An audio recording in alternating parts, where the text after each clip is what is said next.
Hey guys, it's Tessa.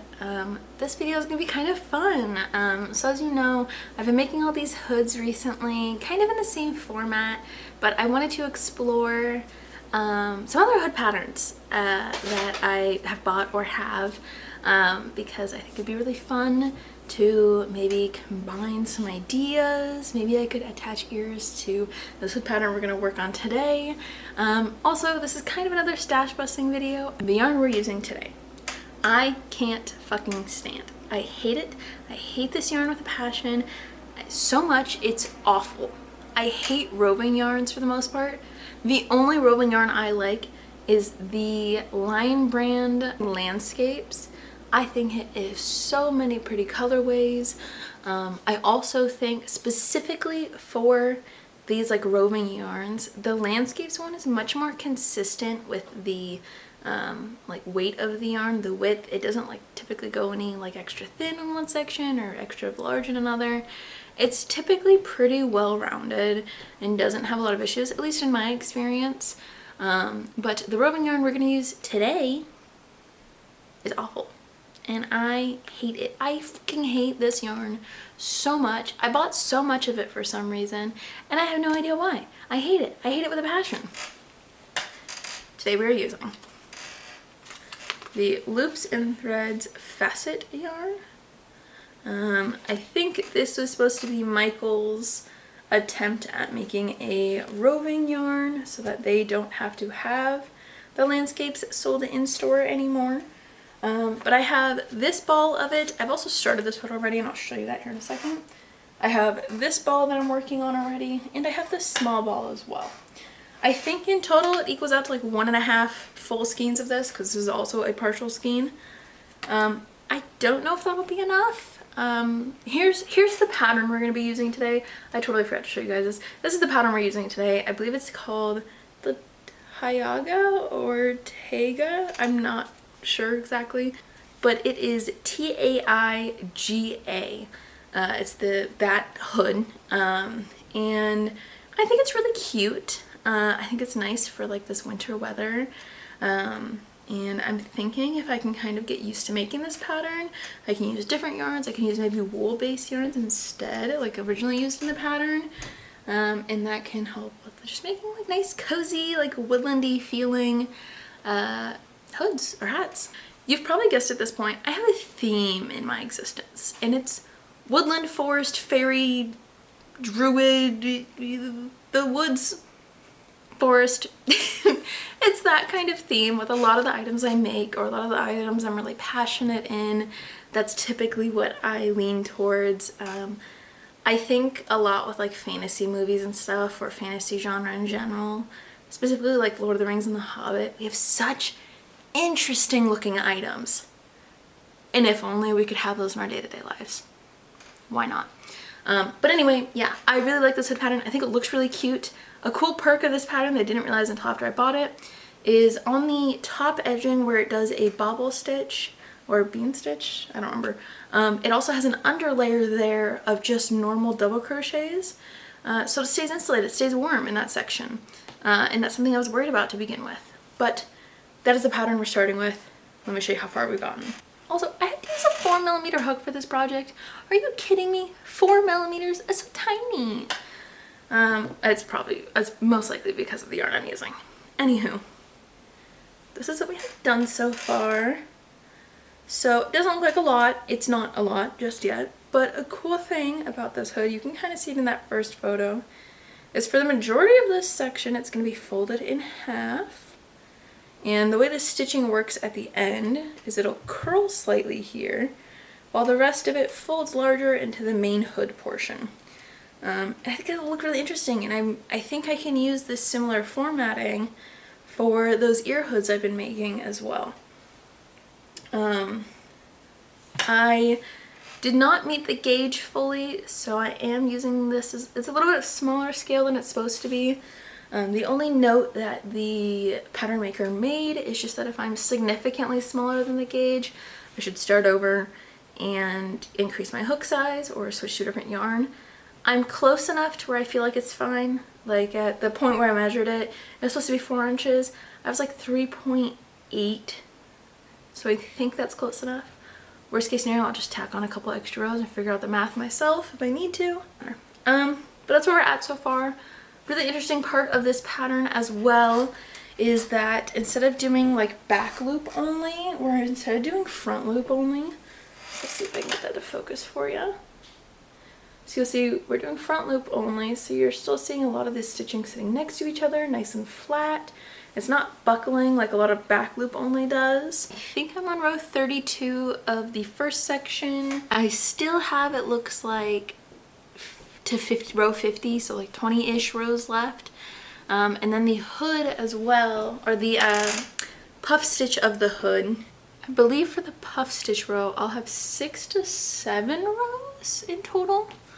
And with the puff stitch, I can stretch it out a little farther as well if needed. Then once I have the puff stitch row done, then I can do that closing on the tail of the part of the hood and then finish off the hood. So I really don't expect this to take too long to make.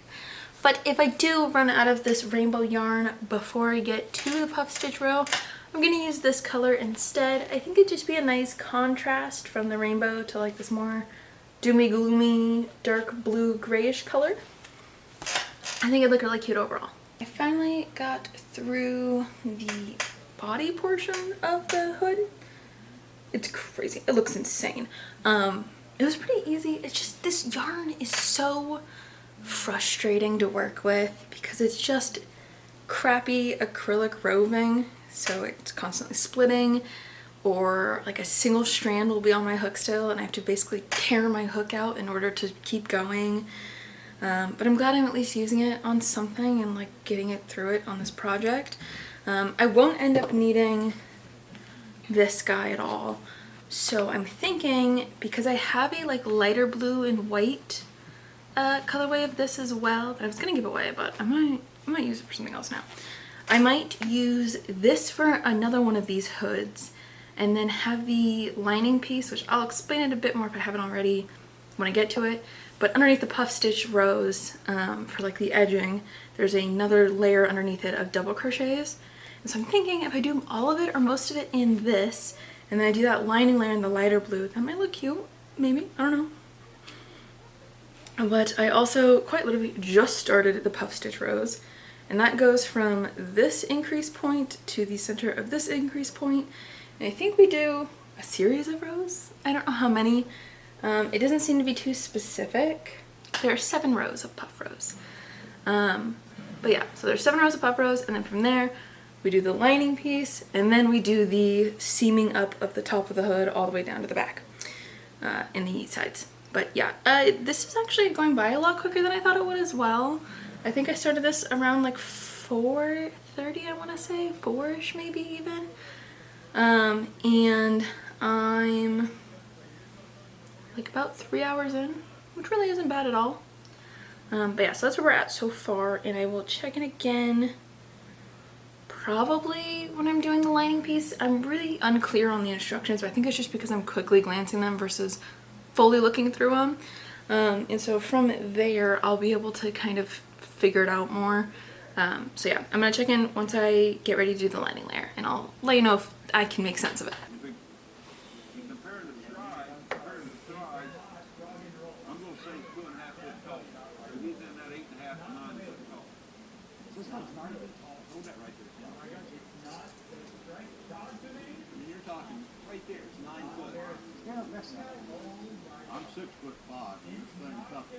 Okay, so finally got through all of the bobble stitch section.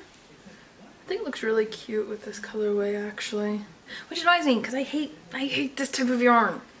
And I'm stupid when it comes to the lining.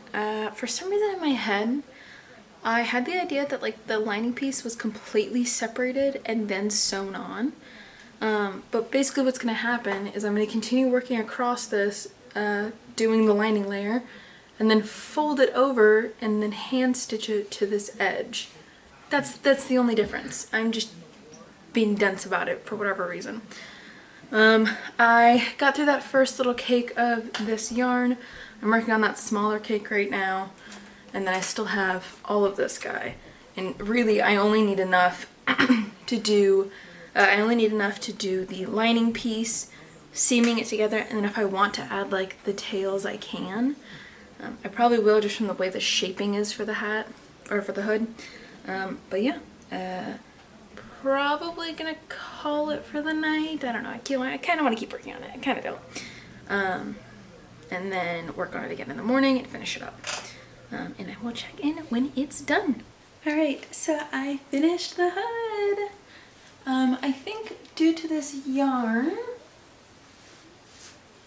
the back piece here is a little funny, like it's a little weird. Here, let me show you. So, for that lining panel, ooh, crazy hair.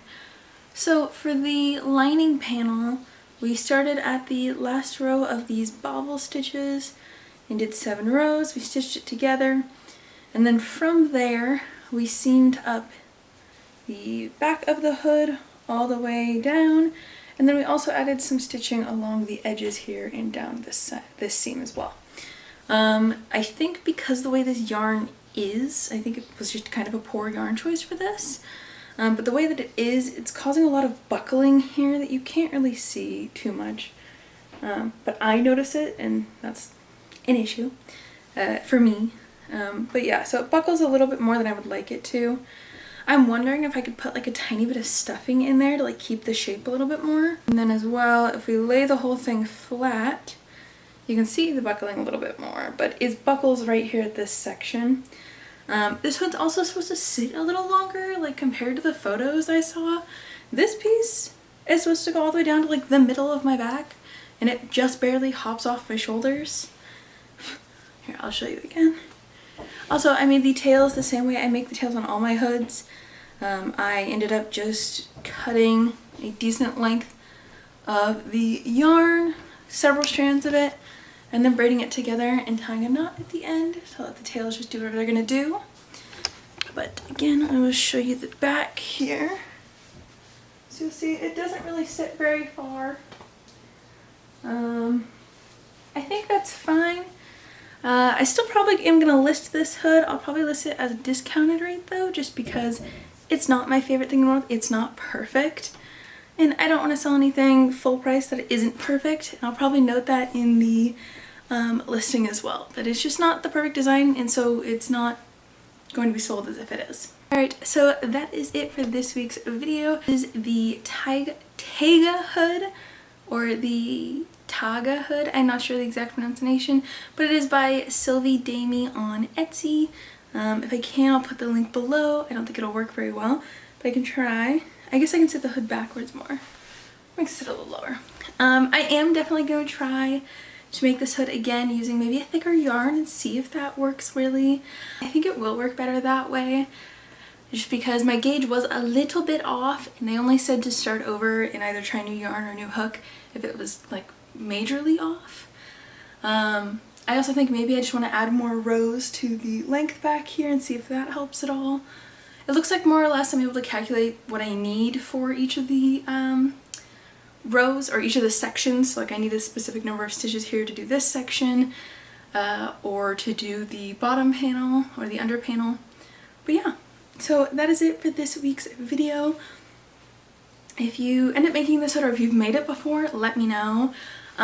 If you have any questions for me, feel free to leave them below and I will respond to them as soon as I can.